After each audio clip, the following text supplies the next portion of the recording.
Awesome. So I'm here with Matt Collins from the Matt Collins Group. Been a absolute gentleman to work with. His team has been great, and the structure kind of our business has been great. We bolted on to him obviously as an ISA for those listening, and he had leads coming in actively. There was obviously a huge issue with the conversion and really teeing up those leads to appointments. And I knew from the first call that not only we could help him, but that he knew he needed this, even if it wasn't coming from us. He knew he needed some help. And so we're here today to kind of talk more about the story. Matt, I'll let you take it away on how things have Yeah, gone. absolutely. And so, our pain point, just like you alluded to, we've been very blessed. We do a really good job with lead generation, and so we needed some assistance in helping to qualify those leads, right? Not that there are any bad leads, but we're being very limited on time with how many people we can service. We Mhm. needed to know who's ready to talk now versus who's ready to talk in 3 months or 6 months from now. And that Yep. was something that your team really helped us with. It really helping us find those hand raisers, right? And then more importantly, setting up that time where we can grab one of our licensed agents and putting them in touch. Yep. So for that, it was tremendously helpful. And if you'll remember, we didn't go back and farm any of the old database. We were just working with the New new stuff. Yeah. information. Yeah. So there was there's a whole section of the database that we have yet to really uncover yet. Yeah. So but no, your team was great, very communicative, right? So within a couple of minutes, as soon as they make contact, we're getting notified right away. From Mhm. a lead standpoint, what was nice was not only are my agents getting that real-time information, but so am I, right? And so is my assistant. So um, we knew already what's going on behind the scenes, before the agents did. So Yeah.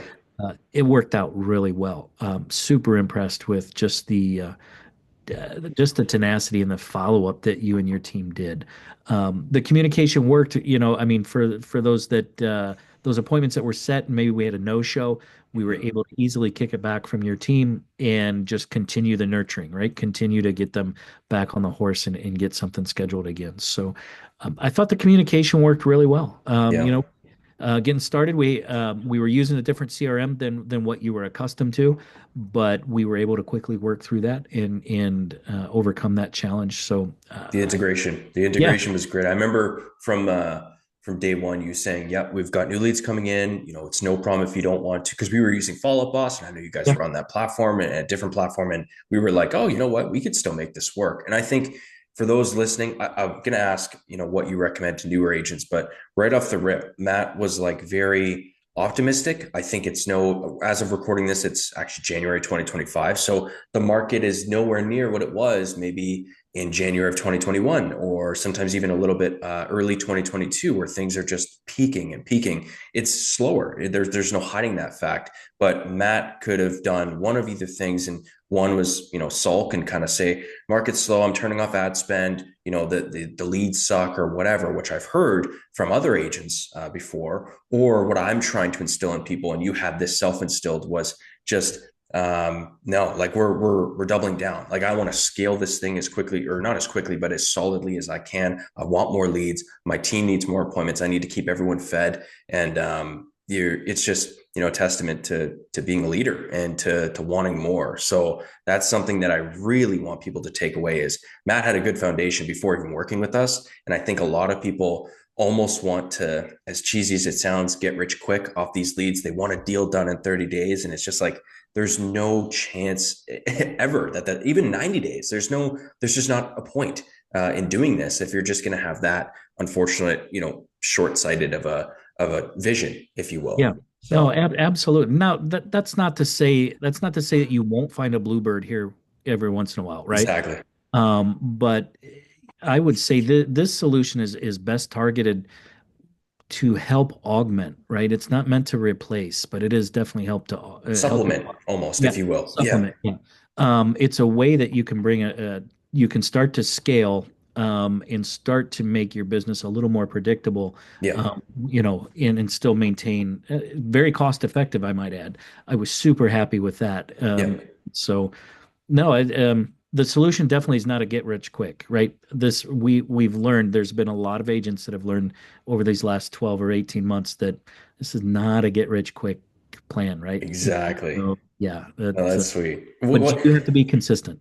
You Yeah, got this consistency is huge. You gotta, I know it's tough. Like I get it, the expenses, but you never once complained about, spending money to make money. That's just the name of the game. You could take your ad spend, you could put $1 in, and you could eventually, like you said, get four, five, six out from a ROAS, return on ad spend perspective, which is huge. What do you recommend to agents? I guess a two-part question, starting with online leads. If they've, started before, what do you recommend to like make the system as successful as possible? Because you were also good at not just like letting these lead companies do their thing. You were really hands-on. You were like, yeah, I don't want to, I want to learn this stuff. I want to understand what's going on with my ads. And the second part is, what do you recommend from an ISA point of view? When do you think comfortably someone should be able to fork in an ISA? Because I think what it was for you was like, there's just physically not enough time in a day to call hundreds of leads a month. It's yeah. physically impossible. And that was the kicker for you. And some people may have that same feeling. Some people may feel differently. So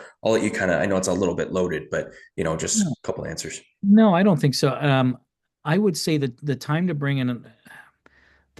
to add help or the time to add leverage to your business Mm-hmm. is when you start seeing your customer service slip, right? And so, especially in this market, volume is down, right? Transactions are down. You have to rise above the noise. And how do we do that? We kill our customers with customer service, right? Yeah. We kill them with kindness. Um, we just attended a closing on Friday, and the client says, Matt, you made us feel like we were your only client. Okay, that in That's itself, awesome. biggest compliment, right? Because they're one of 10 active contracts, and to know that I was able to deliver that level of customer service. Yeah. However, the lead generation is still the most important, crucial part to any real estate agent's business, right? And so when you feel that that lead gen time, that database time, that time where you're on the phones, reaching out, making contact, when you find that that is starting to wean, Mm-hmm. that's when it's time. That's when it's time to add in that leverage, I right? like And it. everybody's different.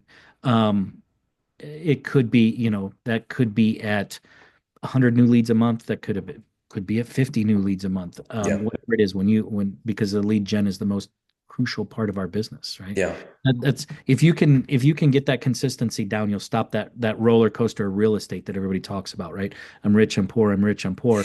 And you can track that right back to what were you doing 30 or 45 days ago in your lead gen activity that made you poor, It's right? Because huge. yeah, so It's that's the gap, but that's the gap your team fills, yeah. right? So I can still produce at a very high level, knowing that that lead gen is being done. My those clients are being nurtured, and when they raise their hand, all right, great, I'm ready. Yeah, that sparked something because it's like I've had people where it's like we're gonna pause today, and then you won't. Funnily enough, and sadly enough, you don't see the result of pausing today until 2, 3, sometimes like 4 or 5 months from now, and then that time comes, and you wake up and you're like, where are all my transactions? And you've done all this work in the meantime, but then it's like, what the hell happened? Like, where was the drop off? And then I explained to them, it's like this is just the length of a sale. This is the sales process in general of if you keep your pipeline dry, like you said, just keep, batting. And there's going to be days where even for us, it was a grind where we set nothing and we had like 20 new leads. And it's like,